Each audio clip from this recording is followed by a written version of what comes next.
Olá, boa noite, bem-vindos ao Noite Informativa. Já sabe que às sextas-feiras contamos com a presença do Dr. António Frangulos, que faz a análise de alguns temas do dia. Hoje vamos também analisar este rapto do jornalista, jurista e comentador da ESTV, Ericino de Salema. Está hospitalizado neste momento após sofrer este atentado. Vamos então cumprimentar o Dr. Frangulos. Boa noite, doutor. Obrigada por estar aqui mais uma vez. Eu começava por perguntar sobre o que é que lhe veio à mente, à cabeça, quando soube deste rapto e tortura deste comentador do programa Pontos de Vista, aliás, o segundo que sofre este tipo de atentado neste canal. Muito boa noite, em primeiro lugar aos telespectadores, né?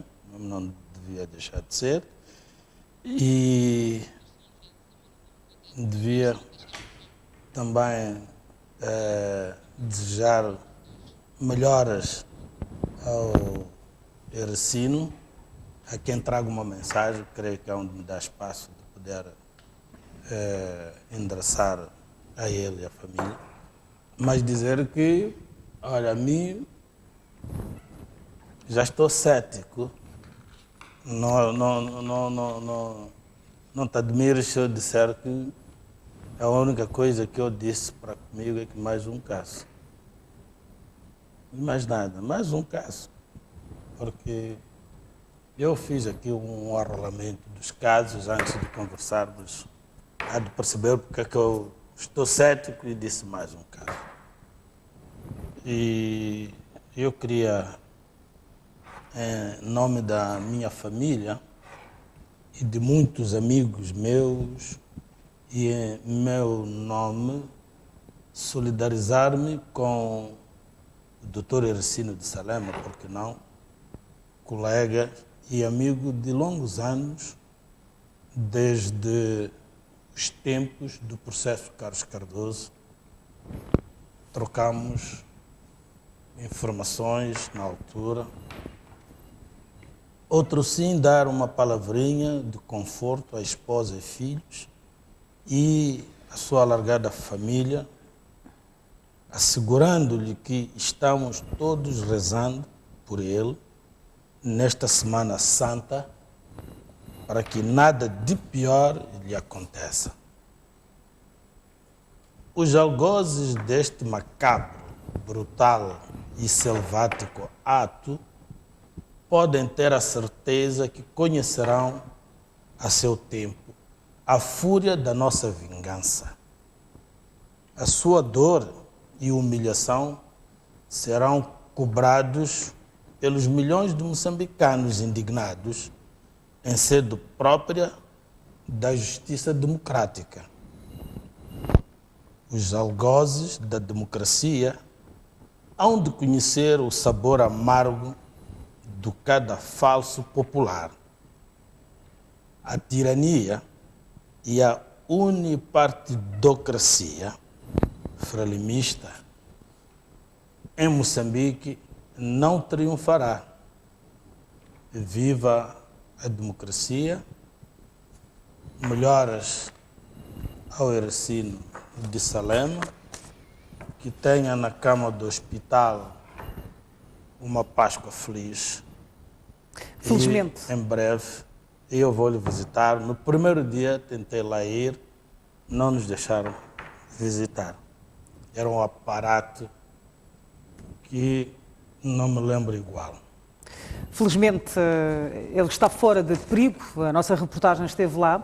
Ele será submetido a cirurgias no braço e nas pernas e tudo leva a crer que ele conseguirá sair-se deste atentado macabro.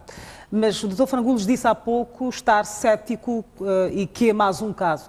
Este ceticismo deve-se ao facto de vários crimes de rapto e tantos outros no país não terem sido desvendados até então pela polícia? Vários crimes com um cunho político. Dos mais recentes, né?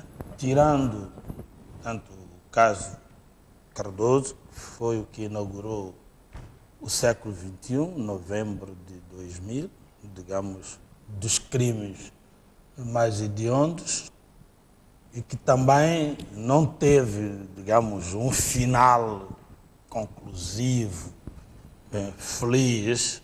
Fez alguma coisa, mas como tinha uma marca também política, não faltaram obstruções, os resultados não seriam aqueles, não tendo havido, por conseguinte, as tais obstruções.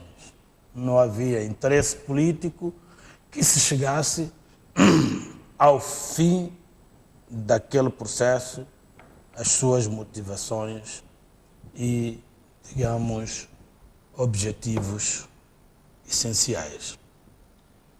Temos, logo a seguir, o Antônio Sibassiba Macuacua, foi assassinado em 11 de agosto de 2001, quando investigava um caso de corrupção na gestão do Banco Austral. O Carlos Cardoso é também assassinado quando investigava o caso Banco de Moçambique.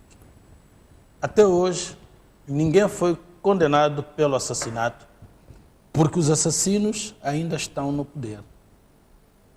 Não foi a Renamo e muito menos o MDM, como alguns têm tentado distrair aquilo que é a percepção de muitos. Gilles Stack foi brutal e barbaramente assassinado a tiro à saída de um café no centro de Maputo, a 3 de março de 2015. A quem interessava o silêncio sepulcral deste grande académico constitucionalista,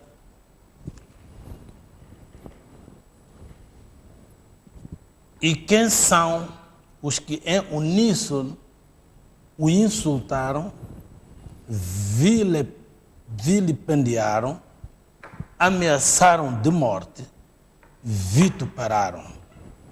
Podemos citar alguns, que não é segredo nenhum: Damião José, João Julião Cumbano, Gustavo Mavi, Sete Soares e outros tantos do partido no poder.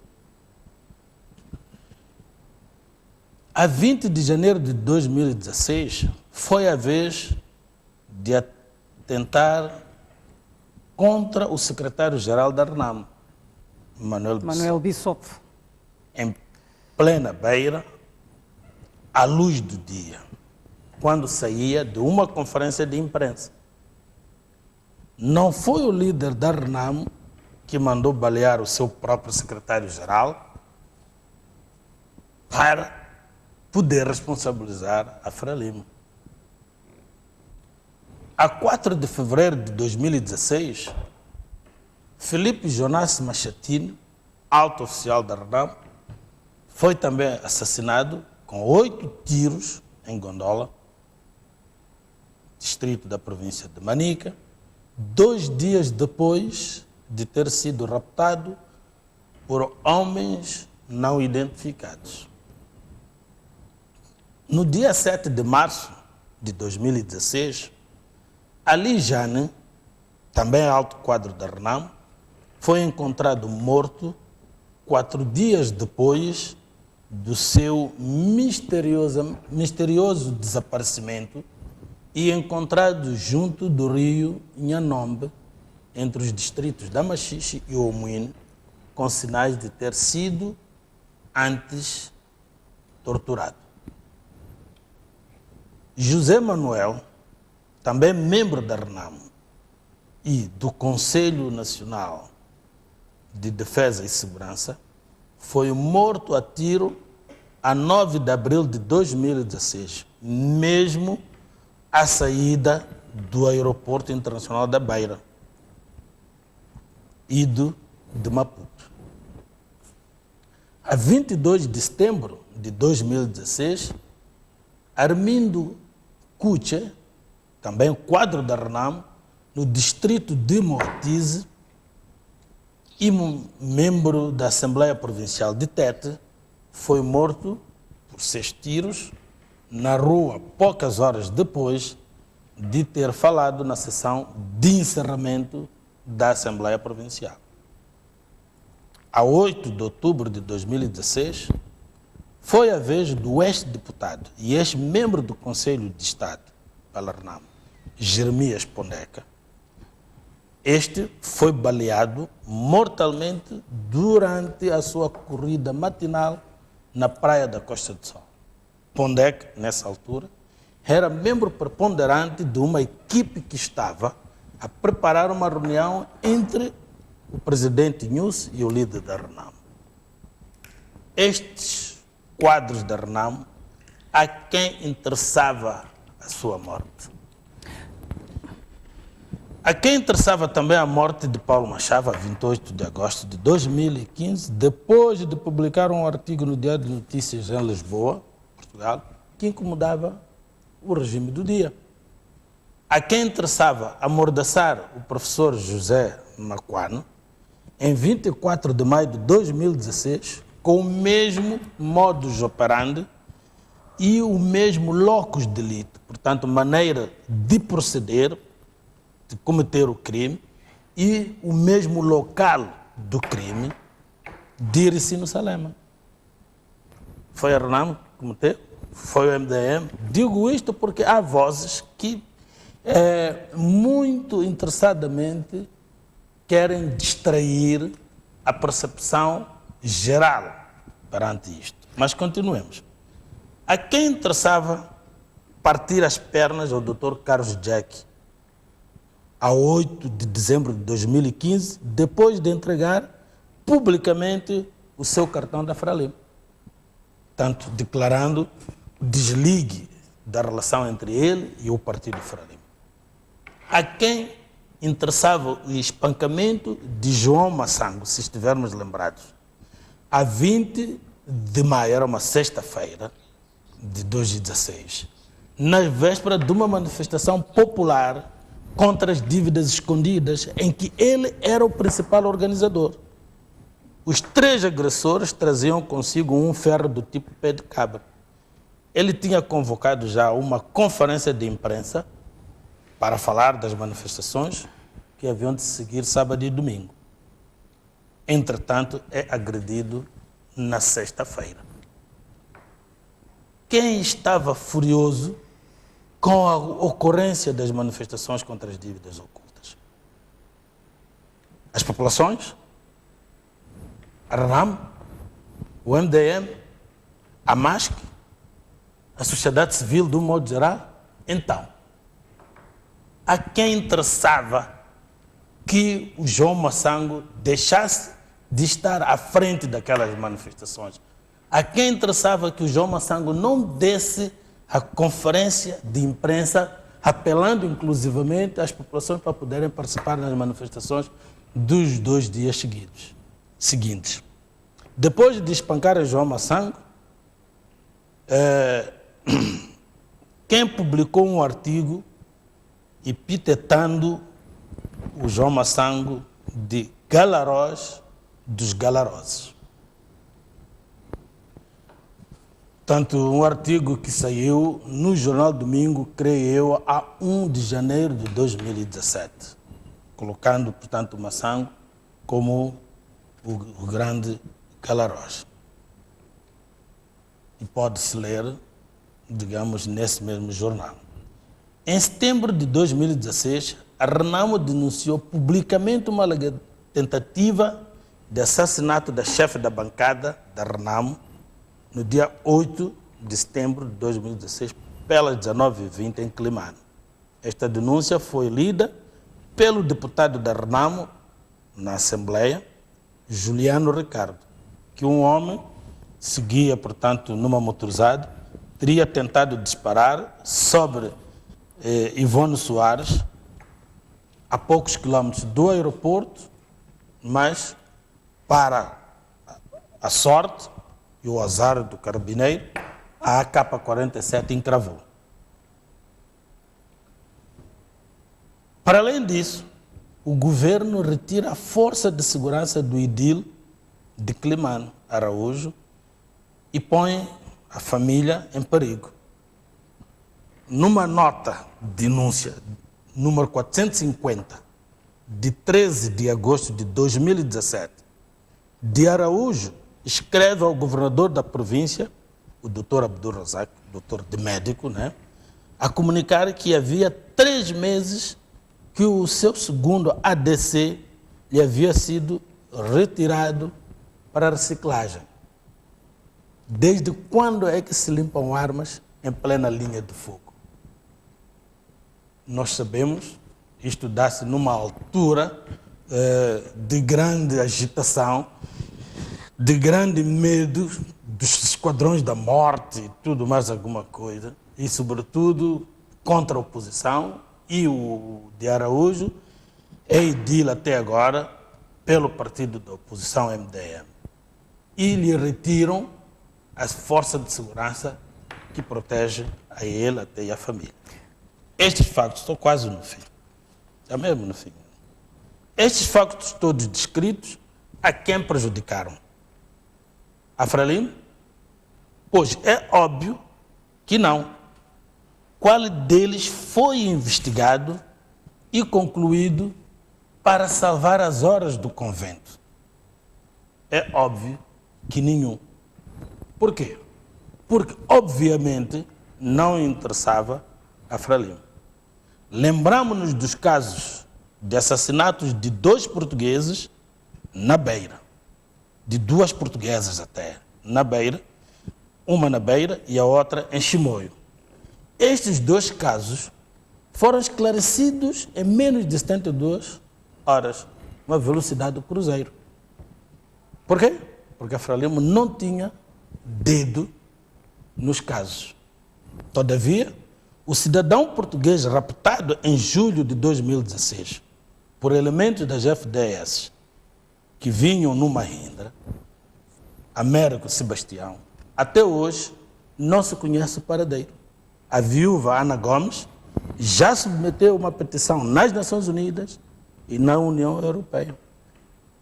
Algumas vezes, pelo menos já houve uma vigília em frente à Embaixada Moçambicana em Lisboa, em que até participaram eurodeputados e tudo. Portanto, eu quero dizer...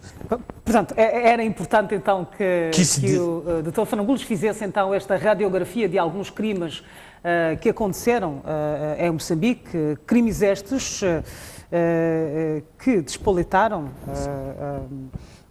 comentários, debates, análises, etc.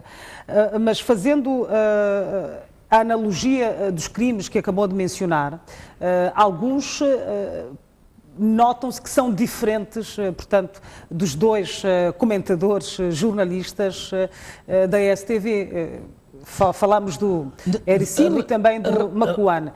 Há aqui uma ligação entre estes fariseus que fazem... Repara uma coisa. Criminalisticamente, se tivesse que investigar, logicamente que tinha que separar os homicídios, de um lado, das agressões, dos espancamentos ou de ofensas corporais qualificadas do outro lado. E mesmo de entre os homicídios, havia de separar, porque há similaridade em alguns e noutros não. Portanto, tens aqueles casos em que claramente nós podemos, digamos, percepcionar, né? Dizer por hipótese, porque a investigação alimenta-se de hipóteses, que estes aqui são resultado inequívoco do trabalho dos esquadrões de morte. Estes aqui são resultado, pode ser também de esquadrões de morte, mas diferente destes. Porque o que vai diferenciar é o modus operandi, muitas vezes. Mas nestas agressões, não só encontramos o professor Jaime Macuan e o professor também, leciono, dá aulas, na USTM, creio que agora deve estar na UEM também, Hercílio de Salema. Não. Encontra similaridade do modo de operante com o caso de João Massango e com o caso do Carlos Jack. Repare que, se quiser analisar o modo de operante, há de reparar. Número 1, eles atuam à luz do dia. E o que é que isso te quer dizer? Primeiro, te quer dizer que são os mesmos, não no sentido de identificação individual dos que atuaram, mas no sentido de que saem do mesmo comando. Podem atuar à luz do dia, que nós temos cobertura sobre vocês. E isto podes muito bem reparar, por exemplo, a que horas é que foi executado o juiz Selic. E como é que a retirada foi. E o que é que se fez logo a seguir? Nada. Ora, esta atuação é igual à luz do dia, tanto do Massango, do Carlos Jack, do Macuan. Gil Sistac também foi assassinado. Gil Sistac foi assassinado 8 horas em pleno da manhã, dia. em pleno dia, 8 da manhã, quando tomava o café. Se nós quisermos mais, vamos encontrar que, em relação a estes que não incluía o Gil Sistac estaria no grupo dos assassinados, mas que também se separaria e não haveria de constar daqueles que foram vítimas dos esquadrões da morte lá no palco do teatro de guerra, não no palco de guerra. Mas vamos aqui para estes espancados, ofensas corporais. Aqui você nota com clareza, com sem dificuldades, que a intenção não era matar. Aliás, até alguns disseram às vítimas que tinham ordens de lhes partir as pernas. E no caso do Massango parece que não partiram, ao Carlos Jack ainda deram tiros. No caso do professor Macuan, ficou com sequelas. Portanto, é visível. Espancaram-lhe com ferro, que também é um instrumento do crime comum a estes todos. E como tiveram o tempo de começar o ato e acabar, na retirada ainda lhe deram 4 a 5 tiros. O último caso, começaram por espancar, pilá-lo com coronhas, Tanto, com a coronha da K-47. Os 3 estavam armados. Mas a ação é frustrada, é interrompida, porque passam uns 3 miúdos, vão alertar a um tio, estão a matar ali alguém, e ele, por sua vez, alerta aquelas senhoras que tinham visto aqueles 3 carros. E os 3 carros não só aparecem com o Hercílio de Salema, como aparecem também no caso do Macuan, do Carlos Jack ou do João Massango. Também aparecem os 3 carros. Portanto, são 3 carros que vão atuar. E no caso concreto do Hercílio de Salema, tem um carro que é o que avança com a operação, mas um carro que não ostenta matrícula.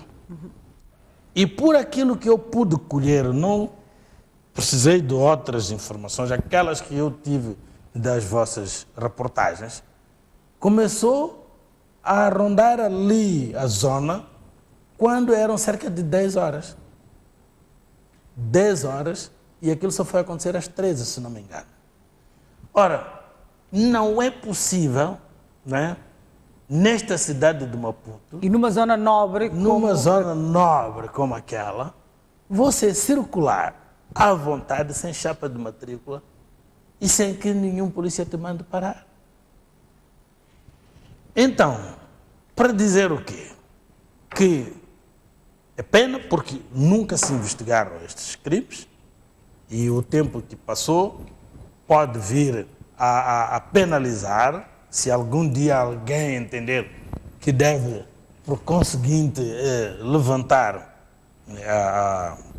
o arquivamento para poder começar -se a investigar. Há muita coisa que há de se ter perdido. Mas nós encontramos aqui muitas similaridades. Desde, a priori, eles mostrarem que não receberam ordens para matar, mas sim para poder dar uma lição. E isto aqui se lege o Padrinho da Máfia, lege Casa Nostra, lege outros livros, né? Corona e por aí fora, vai encontrar que eles têm métodos que são comuns da própria máfia. Então, e não só os instrumentos que usam. Viatura é um instrumento do crime que se fazem transportar. No caso de Macuana, ainda mostraram o cartão da polícia e alegando que eles eram da polícia de trânsito. Por mais que me venha dizer que aquele cartão pode ser falso, não é? Eles podem não ser polícias, mas não é qualquer pessoa que consegue encontrar um impresso, né? Um cartão, não é? Um cartão impresso com a mesma da polícia exativa para poder, não é? Colar a fotografia, pôr os carimbos e tudo, dar toda aquela digamos, aparência de documento autêntico. Portanto, isto só pode sair de uma organização que tem, digamos, proximidade, se não sair de lá dentro. A propósito, uma das coisas que se calhar poderia ajudar também na investigação destes crimes, vamos falar daqui a pouco sobre o trabalho da polícia com relação a estes crimes todos, são estas câmaras que estão espalhadas um pouco por toda a cidade, se estão a funcionar, de certeza que há algum Eu tenho registro. dúvidas que estejam a funcionar. Tenho dúvidas, não sei. Se estiver a funcionar, que nos tragam de lá também alguma evidência, né? Alguma evidência, porque pode ter sido uma grande burla também. Pode ter sido uma grande burla. Mas pelo sim, pelo não. Deixa-me lá dizer isto, não é provocação, não tem outro nome. A verdade é que nós estamos a falar aqui em presunção, né, de investigação. Mas não há de haver investigação nenhuma. Não há de haver investigação nenhuma. Está mais do que claro. O programa não nos dá tempo para poder ilustrar com exemplos concretos para chegar a esta conclusão. Eu fiz isto que é para poder se afastar, não é? Rebater aquela hipótese ou aquela percepção de que, não é possível ter sido o poder a cometer este crime ao Hericino de Salem, porque depois dos seus pronunciamentos, né, logicamente, que qualquer coisa que lhe acontecesse havia de ser a primeira suspeita, não é, a investigar-se. Mas isso nós estamos a falar num país normal. Nós já dissemos enésimas vezes que nós não estamos num país normal. Temos que aceitar isto. Quando foi do Gilles Stack, olha, os avisos vieram à luz do dia, as pessoas deram a cara, vilipendiaram o finado, o saudoso Stack, injuriaram, que ainda era em vida, até há injúrias para as famílias, mesmo depois da pessoa morta, e ameaçaram de morte. E logo a seguir, matou-se. Não vai dizer que a Renamo é que matou aquele que estava a trabalhar, a Renamo ia matar para culpar a Frelimo? o MDM, qual outra pessoa interessada? A não ser que comece aí a cavar outra razão, como quem procura até o sexo dos anjos. Diga-se, é abono da verdade. Porque logo a seguir, os mesmos que estiveram a preparar as condições psicológicas para se aceitar esta morte como necessária, como alguém que estava a cometer um crime lesa-pátria, os mesmos logo a seguir já estavam a preparar as cabeças no sentido de se denigrir, né, aqueles que estavam a pensar que quem cometeu os crimes são A, B ou C. Mas há aqui uma diferenciação dos crimes. Estamos a falar de alguns que foram assassinados. Falámos do Carlos Cardoso, o Sistak, Siba Siba, Mahmoud Amorana. Mamoran, sim. Esses foram assassinados. Sim, sim. E depois tem estes outros que estão a ser ameaçados, são Sim, sim. baleados, mas com a intenção de os deixar vivos. Há aqui uma diferenciação. Há uma diferença, sim. Ou quer seja, dizer, uns representam um perigo maior, e os outros, um mal menor. Um perigo menor, mas que pode crescer. É preciso matar o mal pela raiz. Então, e não só são indivíduos que até precisam, né? Até precisam, mas que é preciso, né, amordaçá-los, que é preciso calá-los, né? Porque, em palavras simples, estão a falar demais, não é? Estão a falar demais. Portanto, nós encontramos isto na máfia, não é? Na máfia, quando está a falar demais, há de aparecer com a língua cortada. Aparece com a língua cortada. E por vezes aparecem os avisos antes, se tens uns animais em casa, hão de aparecer mortos, né? E por vezes entram dentro da casa com chaves mestras e fazem ver que estiveram e não quiseram esperar lá entrar. E se estava no quarto, não quiseram entrar para te eliminar. São avisos. Hoje temos os telefones móveis e companhia limitada, são as mensagens e tudo mais que fazem essas ameaças, digamos que valadas. Mas há uma coisa comum, Ana Maria, no meio disto tudo, né? O facto comum é que estes casos não se investigam e não se hão de investigar. Porquê? Exatamente porque não interessa quem fez. E esse que fez está numa situação de privilégio em relação a todos os outros. Mas não pode haver aqui também a possibilidade de conspiração? Ou seja... Essa é a arma de quem utiliza, né, o poder para fazer esses crimes e com o poder de informação informa e desinforma.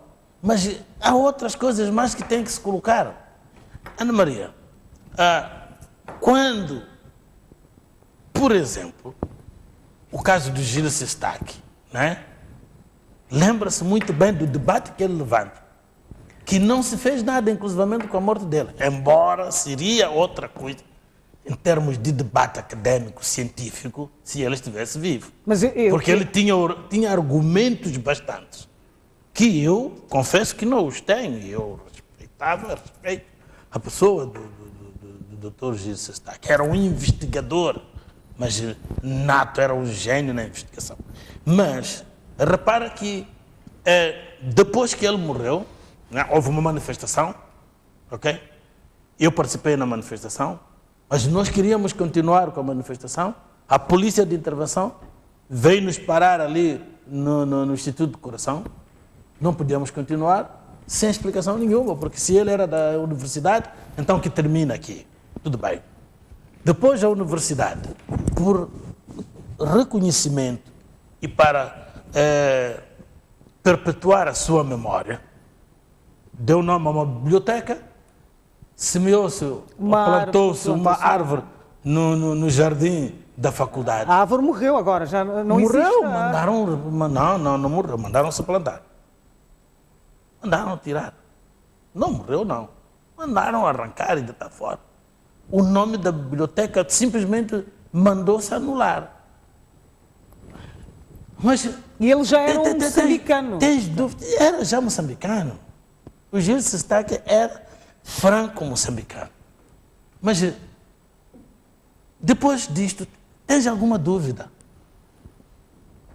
Se tivesse sido uma outra pessoa, não é, que matou o Gil Sestaque por causa da sua obra e das suas ideias como acadêmico, que, inclusivamente ele deixou legado para Moçambique, fazia sentido que a academia para a qual ele trabalhou faria sentido que mandasse retirar o nome dele da biblioteca, mandasse arrancar a árvore que se tinha plantado, para perpetuar a sua memória na faculdade aqui. É de opinião que a própria universidade, a faculdade, recebeu ordens para que...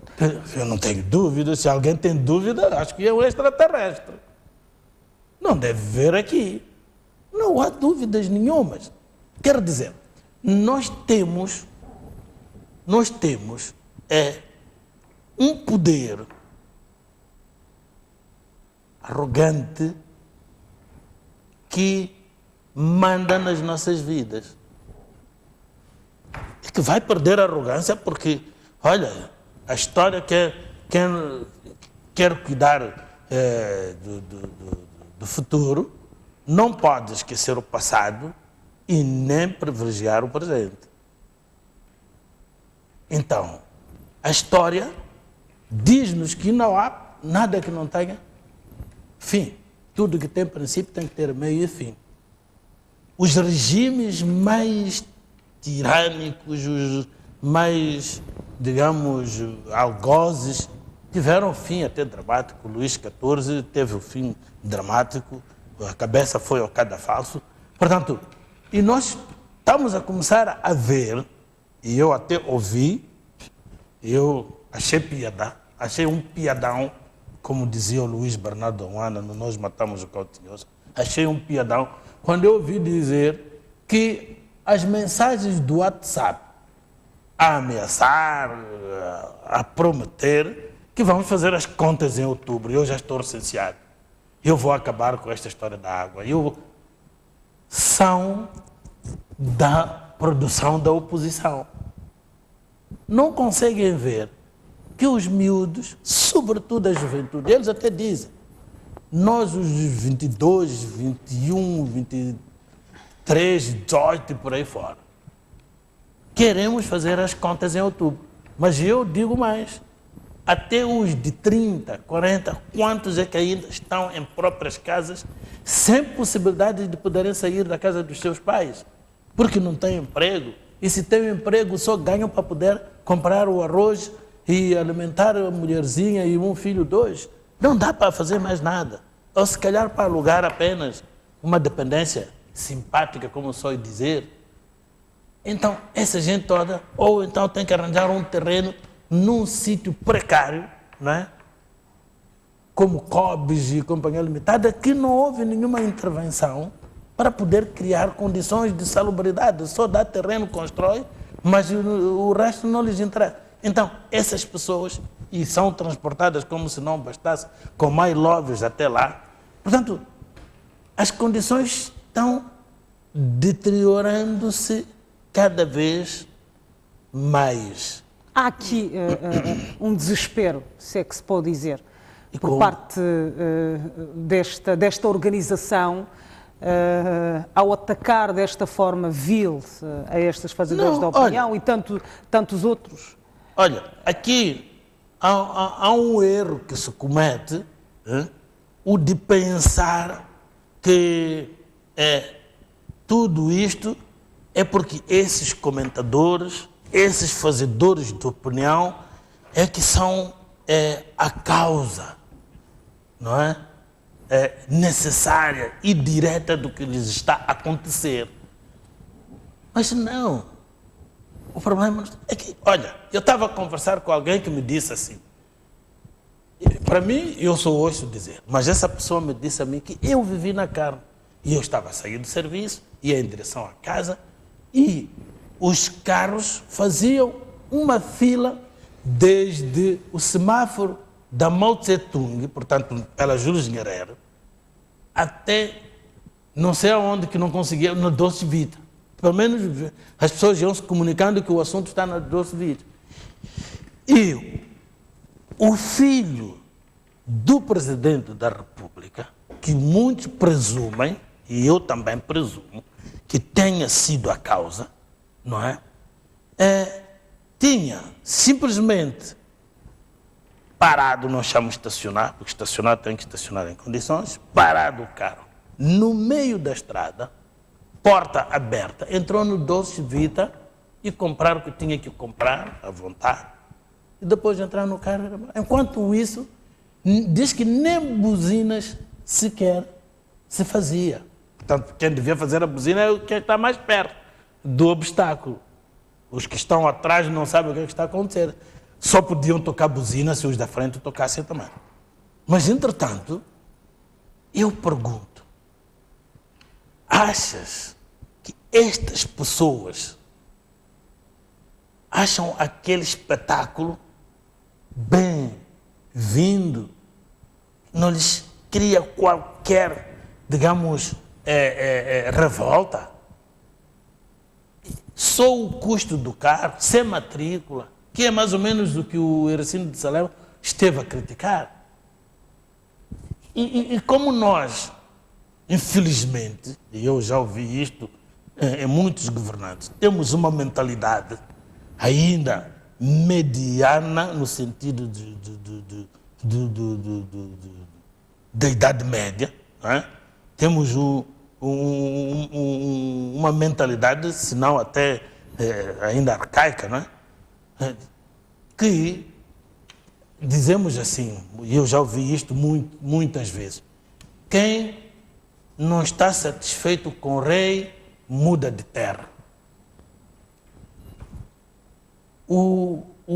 Mas o rei acaba por não se ficar critica o filho do rei, não se critica até o vizinho do rego. Eu já ouvi este provérbio. Porque nunca sabes quando o rei ou o rego está zangado em casa com a sua esposa, onde é que vai desabafar? Vai desabafar com o vizinho. Portanto, tu nem podes nunca te zangares com o vizinho dele. Portanto, esta mentalidade, não é? Formata muitos dirigentes.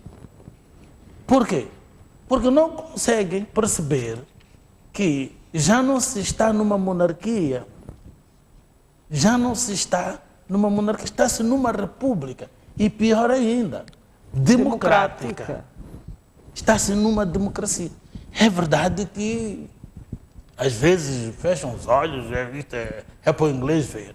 Mas nós outros, os académicos e outros, acreditamos no que está escrito na Constituição. E, aliás, eles mesmo, quando querem arrecadar alguns loiros, dizem sempre que ninguém está acima da lei. Então, se ninguém está acima da lei, como é que aparece aí o príncipe, não é, a fazer e desfazer no meio da rua? É isto que o Salema criticou. E eu acho, bem, se tivesse sido, ele criticou porque ele diz que viveu até. E eu digo também, se tivesse sido eu a ter essa sorte ou azar de assistir a um espetáculo desse, logicamente que eu haveria como uma questão prévia, que eu tive sempre questões prévias aqui, havia de criticar, porque de facto alguém tem que dizer, nós não podemos estar aqui calados como se nós fôssemos umas nulidades jurídicas. Não somos nenhuma nulidades jurídicas, nem políticas. Somos uma realidade jurídica, somos uma realidade política, somos uma realidade social inegável. tal maneira que temos direitos e obrigações.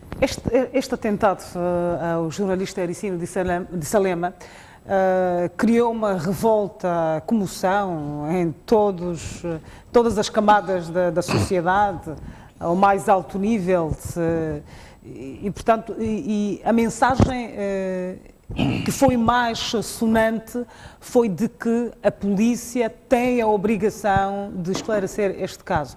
O próprio Primeiro-Ministro já pediu, a Presidente da Assembleia da República pediu, e, portanto, e todas as outras entidades, a Ordem dos Advogados, a Comissão Nacional dos Direitos Humanos, a Amnistia Internacional, e algumas delas mostraram disponibilidade em trabalhar com a polícia para poderem desvendar este crime. Há aqui uma esperança que com esta situação haja de facto uma solução? Uma esperança de 0,1.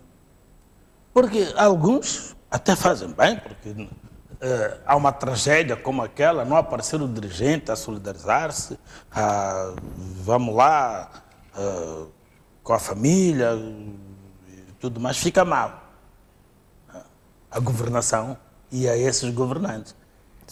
Então, por conveniência. Isso exatamente. Então, nós vimos com o destaque, com os pondecas e tudo mais, que não aparecem a indignar-se. Então, as pessoas começam a dizer que se não se indignam é porque eles gostaram, porque foram eles que fizeram. Então, eles já começaram a ver que é preciso fazer papel. Em alguns casos, é papel. É papel. Se eu estiver a mentir, olha, melhor porque Moçambique e os seus moçambicanos é que vão sair a ganhar. E eu quero ver a investigação. Há de haver um forcing, porque de facto o Ericino de Salema pertencia a muitas organizações, era professor, jornalista, ele pertence a uma iniciativa de proteção, creio eu, de jornalista, não sei como é que se chama a organização. Mas no fim do dia, não são essas organizações que vão investigar. No fim do dia, quem investiga é a Cernic. E a Cernic sob a direção do Ministério Público. Então, esse Ministério Público, se o autor moral é o mesmo dos outros processos que o Ministério Público não consegue dar passo, há de dar neste? Há de fazer de conta, há de fazer qualquer coisinha. No outro tempo houve casos em que houve muita pressão, sabe o que aconteceu? O que aconteceu? Foi prender uns tantos inocentes, apresentá-los nos jornais, para dizer que está a investigar.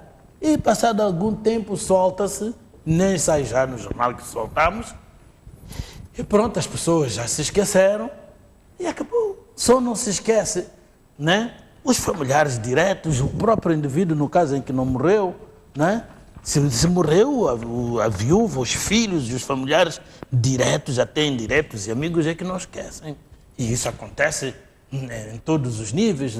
Numa casa morre o chefe de família, no primeiro dia tem muita gente. No primeiro mês já não tem o mesmo número que estava no dia do enterro. Num ano, 2 anos, 3 anos, já chega uma altura que só vai a viúva, até os filhos, às vezes, que priorizam a discoteca, não é? E dormem um bocado mais e nem vão acompanhar a mãe para visitar a campa do pai. Não é só aparece já na cerimônia lá em casa, depois de acordar e tal. Então, isso vai acontecer o mesmo com estes casos. Passado algum tempo, os visados diretamente é que não vão esquecer. Mas há um efeito multiplicador no meio disto tudo. É que há muita gente que tem conhecimento, se indigna naquela altura e depois dão trocos. Não é? Mas dão trocos. Onde é que esta situação poderá chegar? Onde é que esta situação poderá levar os moçambicanos? Não, eu sempre disse que... Poderá provocar uma convulsão social? O Carne Cross, no seu livro de Revoluções Sem Líder, né, ele explica isto. É que chega uma altura, né, e ele dá o exemplo de uma onda, aquela onda que se faz no estádio. É um indivíduo que tem uma iniciativa, né, e depois contagia logo o vizinho e em pouco tempo o estádio todo está a ondular. Então, há de chegar uma altura assim, que as pessoas, sem darem por ela, estão na rua, estão revoltosas. Por agora, o que eu percebi é que elas estão ainda com muito amor com a própria vida, né? E por isso eles ameaçam com o voto. Mas há de chegar a uma altura em que isso vai ser tarde. Esperar 5 anos perante uma situação que acontece. Exato. O pior é quando o poder, porque isto nós assistimos em muitos países onde há governos que já se distanciaram do povo como este, não é? Eles conseguem alterar a vontade do povo, portanto, com a famosa fraude, né? Nós vemos, né, a mancomunação dos órgãos da administração eleitoral, né, com o partido no poder, que é o STAI, e preparam a fraude para perpetuarem-se no poder, porque é o fim deles, não restam dúvidas. Né? Exato. Então, há de chegar a uma altura que, se isso, por exemplo, agora a ameaça é que nós vamos votar o voto contra. Quer dizer, o voto contra não quer dizer que está a votar a favor do MDM ou do PIMO, porque as eleições gerais, todos os partidos, a maior parte dos partidos participam, mas é o voto contra o governo do dia, contra a Frelimo. Portanto, se isso acontecer e, entretanto, a Frelimo continuar no poder, eles vão dizer que não, parece que o meu voto só não chega. Parece que alguém tem que dar a vida por uma segunda libertação. Exato. E isto um dia vai Últimas acontecer. considerações, Dr. Frangundes, já estamos mesmo com o tempo curto. As últimas considerações é apenas dizer que nós já perdemos o sabor desta independência, o sabor desta libertação que os nossos libertadores, traço opressores, nos estão a oferecer agora.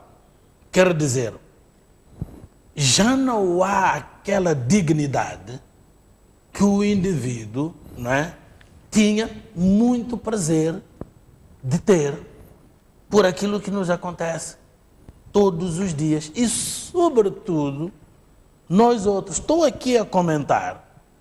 A minha família em casa, e aliás, tenho recebido de todos os lados, até da Beira, que eu mando um cumprimento agora, não é? Estão, nesta altura, em volta de um ecrã gigante, se calhar, a ver. Mas os diretamente ligados, familiares, amigos, estão com o coração na mão, fazem das tripas o coração.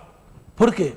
Porque já não confiam neste Estado como um Estado de direito democrático, um Estado que tem direitos e liberdades e garantias dessas liberdades.